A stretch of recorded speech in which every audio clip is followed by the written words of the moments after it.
In this lesson, we're going to go over some techniques that are specific to pattern Joong-Gun.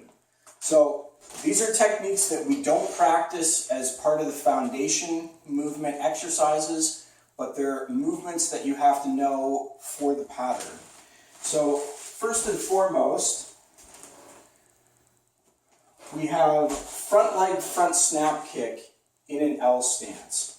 So when you start out the pattern, the first movement in Joong-Gun is moving out to the side. You do a reverse knife hand middle block in an L stance, and then from here you're going to be doing front leg front snap kick. So the idea here is because we're in an L stance and we've got more weight on our rear leg than we have on our front leg, it should be very easy to pick this front leg up and throw front snap kick from that position. So, whereas from a walking stance, when your weight is 50-50, it's hard to pick up that front leg and try to kick with the front leg. You want to immediately fall forward if you try to pick up the lead leg. But from an L stance, since our weight is shifted back, 60-40 or 70-30, you have more weight on the back leg than you have on the front leg. So from this position here, it's very easy to pick up the front leg and throw a front snap kick. So this will never be a powerful technique like a rear leg front snap kick. So if you're throwing a front snap kick from here, from the back leg, and coming forward, that's always going to be a much more powerful front snap kick. But from L stance, you can think of this almost like a jab. So think of this as a jab equivalent using your leg. So you're in L stance, your weight is on your back leg or mostly on the back leg, and then right away from here, you sneak in a quick front snap kick from the front leg. So this is a surprise technique. It gets to the target quicker than a rear leg front snap kick, and it's just a quick stun or a quick surprise attack at your opponent. So not very powerful, but it's fast. So right away from here, off the front leg, and kick. And again, ball of the foot is what we use. So you have to come up and fire that leg and then back down again. So looking from the side, so front leg front snap kick, just like that.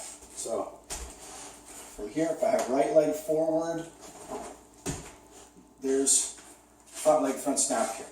So that's one of the techniques that's in the pattern. Palm upward block in a short L stance.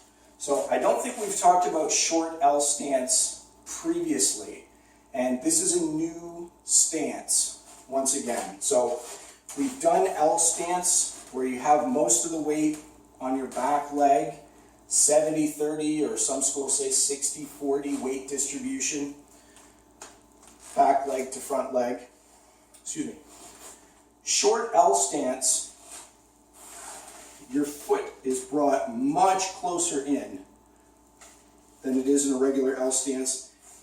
In this one, your weight is almost entirely on the back leg. So think 90% or maybe even 95% of your weight is on the back leg. The front leg, your heel is lifted up off the ground. And so only the ball of your foot is touching on that front leg. So you're standing more upright now when you're in a short L stance. Your foot is brought in much closer than it was previously in a regular L stance. So if this is a regular L stance, here's a short L stance. And you notice it's also a little bit narrower again.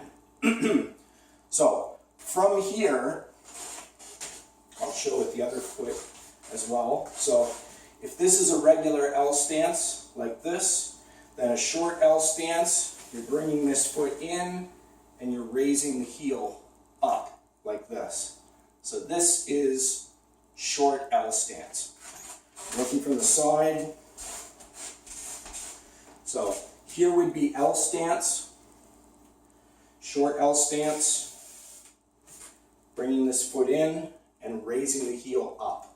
So ball of the foot is the only thing touching on the lead foot, and almost all of my weight is on the back leg. So in the pattern, we go from the front snap kick right into a palm upward block in a short L stance. So what that looks like is like this.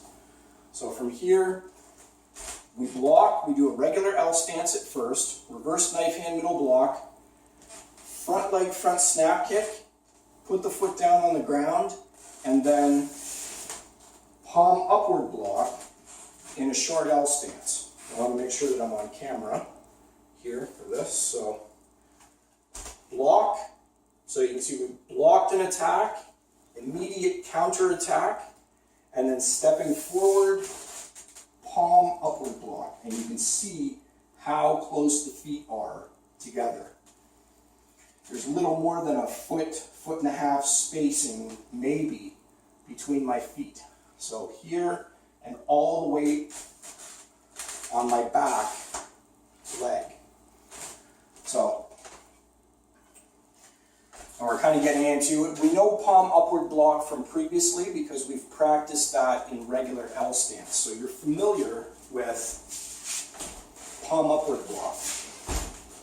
Nothing changes with the palm upward block. It's still the same block.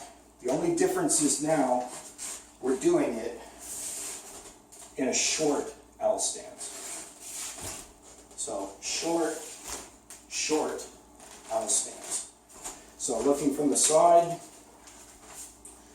this here is short L stance. So here, short L stance, short L stance. So that's all there is to that technique. Round punch. Again, we know how to do round punch, but in the pattern, there's a point in the pattern where you do round punch with your feet together. So all it is a quick pivot move and round punch here and your feet touching. So feet together and perform the round punch the same way that you were doing round punch previously. Still a round punch, but from here we pivot and we come up and strike. So again, you can imagine that an opponent is here beside you, or somebody is coming here into your blind spot, and you pivot and strike. And that's the attack. So, and again, it wouldn't matter if you do left side. In the pattern, it only appears on the one side, but you get the idea. So, from whatever position you're in, pivoting and striking with the round punch. So here, coming up, over, and across, just like that. So this is what the finishing position looks like.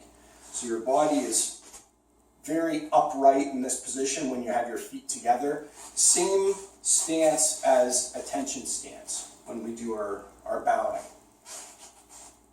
But here the arm position is a round punch. So those are the new techniques for pattern Joong-Gun specifically.